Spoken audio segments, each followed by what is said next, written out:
You know what? I said bump it. I'm going to go ahead and do a video. I'm going to go ahead and do a video on this 100 men versus one silverback gorilla thing. You know, out of all the videos, I've seen so many videos at this point, seen and heard so much talk, you know, from scientists, from experts, from laymen, from people who don't know shit. And it all sounds crazy to me. I have not heard a solution that I can identify with. And by the way, you know, who I am, I am Devon Vaught. I'm a United States Navy veteran. And during my time serving, I've been through a variety of different types of training, scenarios, combat training, weapons training, you name it, you know? So I have a lot, you know, in my mind to think about. Here's what I think we should do. My scenario, the scenario I came up with, it sounds better than everything that I've fucking heard, everything that I've seen, right? Here's what needs to happen, right? This is what's got to happen. Out of those 100 men, first off, we're going to need about a good 50 of them to be like Shaq size. They're going to have to be 7 foot, about 300 something pounds. They're going to have to be able to bench over 300 something pounds. They're going to have to be the strongest men on the planet, first off, you know?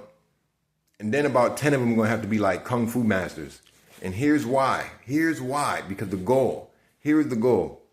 We know from all the information that's out there that the silverback, his bite strength is ridiculous. His strength overall is just like, there's nothing that's going to match that. His skin, his integrity, the stamina. Like, there's no human being that's going to penetrate that without a weapon. So knowing that, hitting him, punching him, that would be stupid. The best we could hope for is to hold him down. With that, to do that, we need the strongest men on the planet. These guys got to be handpicked. There has to be a recruiting process. And then they got to have a mindset. They got to have a combat military mindset to not let the next person next to them die.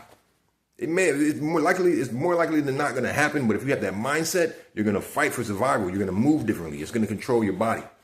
This is, you know, coming from a military vet. The mind controls the body for sure. You got to train how you fight, right? So bang, you got that going on. And here's the goal, right? To hold him down with all the strong men and take the Kung Fu masters and gouge his eyeballs out. That's the softest part on this gorilla, the eyeballs. That is the softest part on the gorilla. And the only way to get to that is to hold him down. The gorilla got the jaws of death right here too, you know what I'm saying? So you're going to need some precision fighters.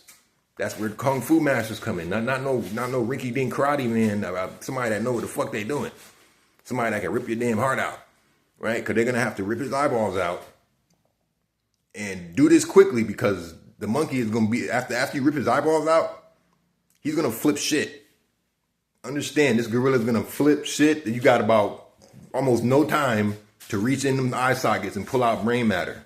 That is the only way that 100 people are going to beat a gorilla.